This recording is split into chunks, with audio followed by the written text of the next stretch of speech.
अरे बसलात काय? एका तासात प्रोग्राम चालू होणार आहे, लवकर तयारीला लागा.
सानिया इथे का बसलेली आहे? डिसेक्शन आहे ना?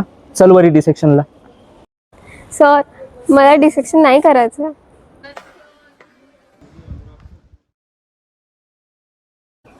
का बरं नाही करायचंय? मला ना भीती वाटत आहे. चल सांगतो मी तुला. बस बस बस बस. हे बघ, मृतदेह जेव्हा पहिल्यांदा आपल्या समोर येतो ना, तेव्हा भीती वाटणं स्वाभाविक आहे ना. सगळ्यांनाच वाटते, मलाही वाटली होती आणि तुम्हालाही वाटणार. मनात एक धडधड होणं, अस्वस्थपणा वाटणं, नर्वसपणा येतो, सर्वांनाच येतो है ना. फक्त भीती नाहीये, मनात एक वेगळाच प्रश्न येत आहे. जो आपण मृतदेहाची कापाकापी करत आहे, त्याच्यामध्ये कधी जीव होता, नाती जोडून होत्या, अनेक भावना जोडून होत्या.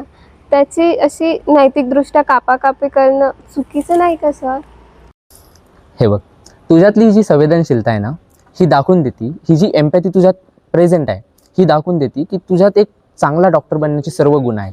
एक डॉक्टरमध्ये ह्या गोष्टी पाहिजेत ग, एका वैद्यामध्ये ह्या गोष्टी पाहिजेत की एम्पॅथी, त्या पुढच्या व्यक्तीबद्दल आपल्या मनात थोड्याशा भाव पाहिजेत आहे ना.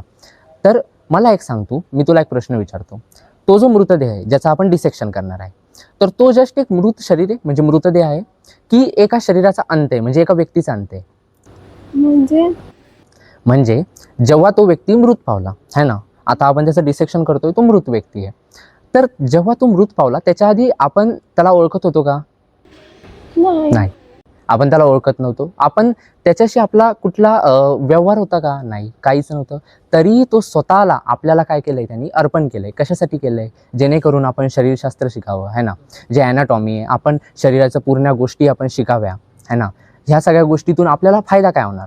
जेव्हा तुझ्यासमोर एखादा पेशंट येणार, जेव्हा तुझ्यासमोर एखादा रोगी येणार, तर तेव्हा तू त्या व्यक्तीचा जीव वाचू शकशील. मग मला सांग, आपण असं म्हणू शकतो का की त्या मृत शरीरामुळं तू त्या जीवित व्यक्तीचा जीव वाचू शकली? मग तू त्या मृत शरीराकडे ह्या दृष्टीनं बघू नको की मी त्याची कापाकापी करते किंवा मी त्याचं डिसेक्शन करते है ना. तुला असं वाटते की नैतिकदृष्ट्या ही चांगली गोष्ट नाही, पण तू ह्या दृष्टीने बघ की ते जे शरीर आहे ते आपल्याला शिकवत आहे.